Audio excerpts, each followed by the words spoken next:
Conseil des ministres s'est réuni ce mercredi 28 janvier 2026 sous la présidence du chef de l'État, M. Patrice Talon. Les décisions que voici ont sanctionné la séance. S'agissant de mesures normatives, création de l'Agence pour l'assistance au retour des afro-descendants. La mise en place de cette structure est une réponse aux attentes des nombreux requérants qui se manifestent depuis l'adoption de la loi 2024-31 du 10 septembre 2024 relative à la reconnaissance de nationalité aux afro-descendants. Il s'agit d'un dispositif institutionnel pour orienter, accompagner et canaliser le processus conduisant à l'acquisition de la nationalité béninoise dans un cadre organisé, sécurisé et lisible par les bénéficiaires. Il comporte l'avantage d'assurer sur la durée la cohérence et la continuité de la mise en œuvre de cette politique nationale.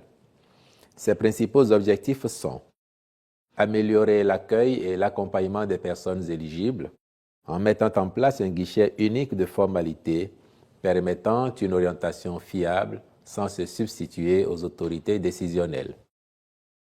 Préserver les prérogatives régaliennes de l'État, notamment en matière de nationalité, en instaurant un suivi rigoureux, toutes choses contribuant à éviter la confusion de rôles entre les structures dédiées.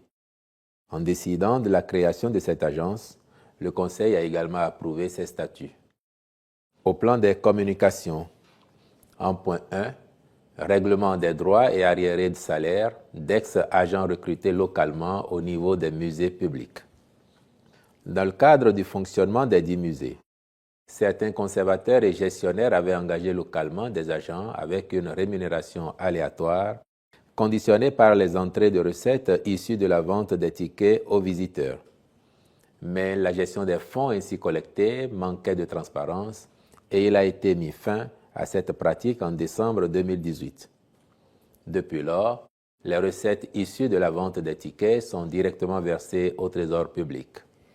De fait, ces établissements culturels n'ont plus les possibilités financières d'assurer la paye des agents concernés et ont été contraints de mettre fin à leurs relations de travail. C'est pourquoi, pour des motifs d'ordre social, le gouvernement a décidé de prendre en charge l'incidence financière résultant du règlement définitif des droits et arriérés de salaire des 10 agents. En point 2, réalisation des travaux de réhabilitation de la piste Gobet à Ejoko, station de pompage 1 et de ses bretelles dans la commune de Savet.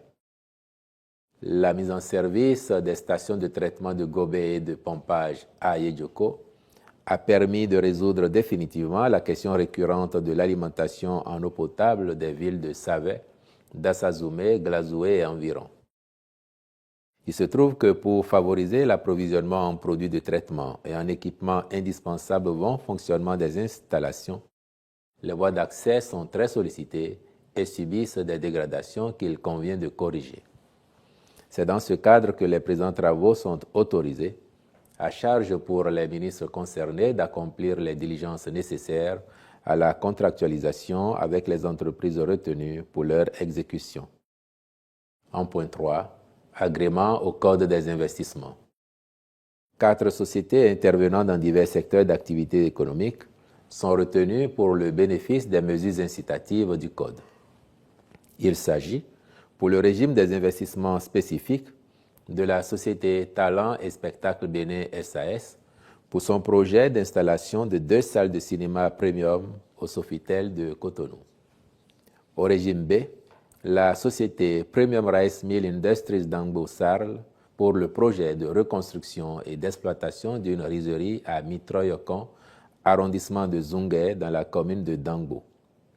Au régime A sont concernées les sociétés Bright Candle Sarl pour l'installation et l'exploitation d'une unité de production de bougies dans la zone industrielle de Semekoji et Nishak Emballage Sarl en vue de l'installation d'une unité de fabrication d'emballages plastiques alimentaires à Siraru dans la commune de Ndali.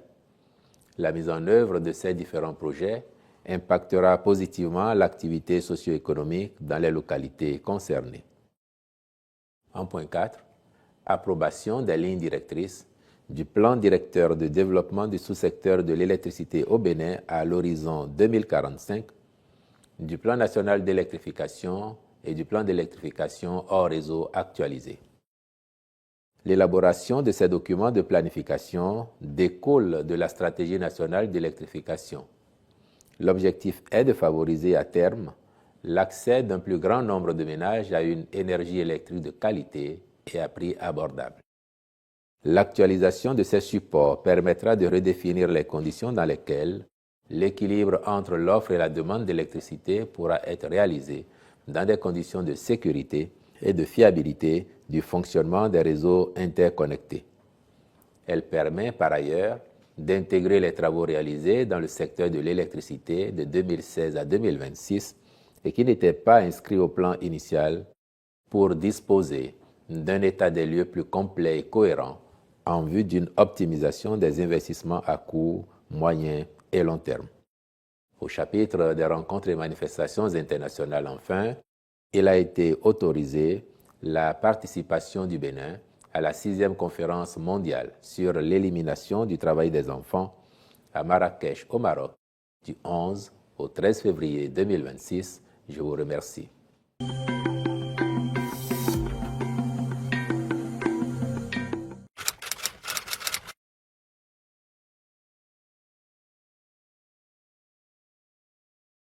Je peux vous dire que oui, l'alerte est parvenue jusqu'en haut lieu, puisque très vite, le chef de l'État a été informé.